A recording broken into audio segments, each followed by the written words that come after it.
जय महाकाल। आज की वीडियो में बात करते हैं कि आज 40 दिन से ज़्यादा हो गए, लेकिन क्या किसी इस्लामिक स्टेट की औकात हुई कि वो इजराइल के ऊपर हमले कर सके। एक छोटी सी कंट्री जो दिल्ली से भी थोड़ी छोटी है, उस कंट्री के अंदर जहाँ पे दिल्ली से भी कम पॉपुलेशन रहती है, उसके ऊपर 56 देशों या 57 देशों के मुसलमानों ने हमले क्यों नहीं करे। ये तो कह रहे थे ना इस्लामिक ब्रदरहुड उसको औकात दिखा देंगे। आपने देखा होगा कई सारी मीडिया कह रही थी कि ये इजराइल की बहुत बड़ी गलती है, इजराइल सर्वाइव नहीं कर सकता अगर सभी भिड़ गए तो। लेकिन भिड़े क्यों नहीं भाई, भिड़े क्यों नहीं? सभी भिड़ जाए तो ऐसा कर लेंगे, सभी भिड़ जाए तो वैसा कर लेंगे, तो भिड़े क्यों नहीं?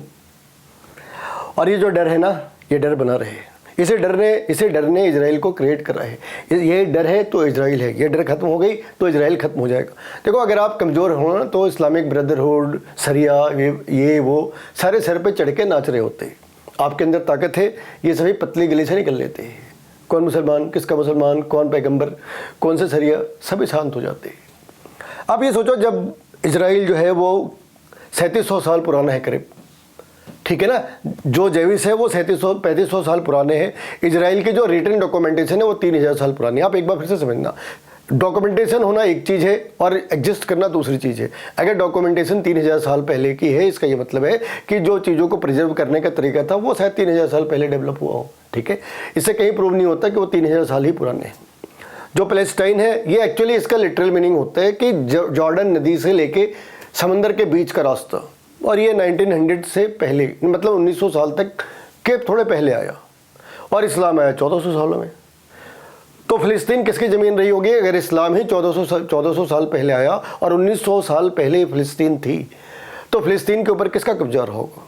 और अगर आप थोड़ी बैक में चले जाए तो अगर इजराइल 3000 साल पुराना है तो अरब के ऊपर किसका कंट्रोल रहा होगा? अरब में कौन से लोग रहते होंगे? और आज अरब में अगर मुसलमान है तो किसने किसके ऊपर कब्जा करा?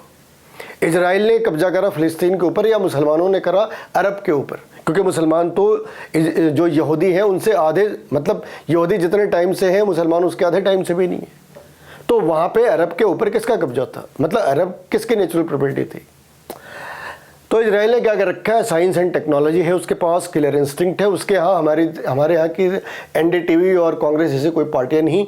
हाँ, कुछ वैसे लोग जरूर हैं, जयचंद की कुछ औलादें उनके यहाँ भी रहती हैं, मगर वो इस बात का ध्यान रखते कि ये औलादें अपने कंट्रोल के अंदर ही रहे, और इजराइल अपनी रक्षा करना जानता है। इजराइल को पता है कि जंगल के अंदर डेमोक्रेसी नहीं चलती। इजराइल को पता है कि जंगल के अंदर इस बात की काउंटिंग नहीं होती कि भेड़िए कितने हैं और शेर कितना है।